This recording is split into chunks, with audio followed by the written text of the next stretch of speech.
US Secretary of State Mike Pompeo is back in the US after his visit to Saudi Arabia, also a brief visit to Turkey. He doesn't seem to have brought back much clarity. If anything, it seems like he's trying to give the Saudis some more time. But at the same time, of course, we have Treasury Secretary Steve Mnuchin pulling out of next week's big investment conference in Saudi Arabia. What's going on here?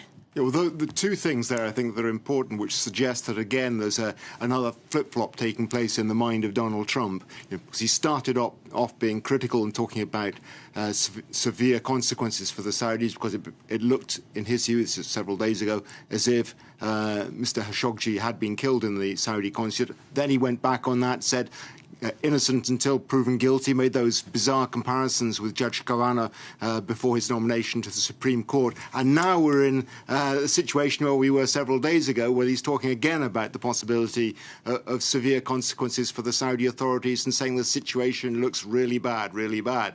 I think what's probably happened is a couple of things. First of all, the return of Mike Pompeo from Saudi Arabia and in particular from Turkey.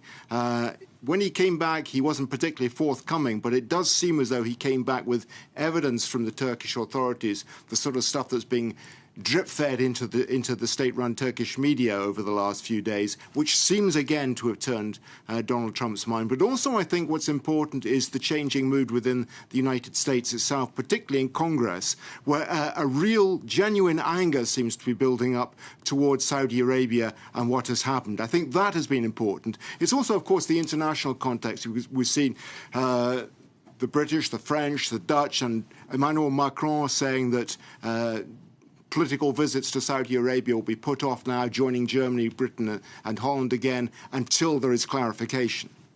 And what about the Saudis in all this? What are they doing? What are they not doing, perhaps more importantly?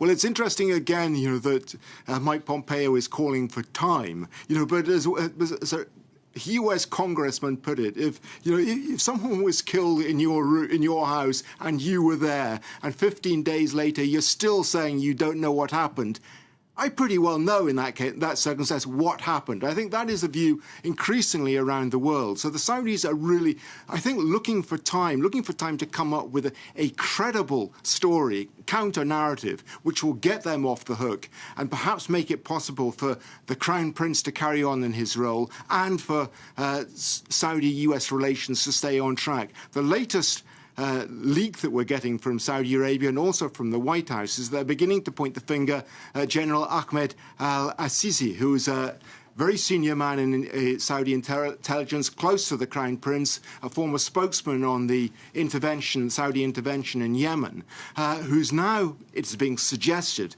was the man who may have given the go-ahead for this trip, having spoken first to the Saudi Crown Prince, but got the wrong end of the stick. This seems to be the drift of the story. But if that's the case, they're trying to put the blame on a man. Is he prepared to take the blame?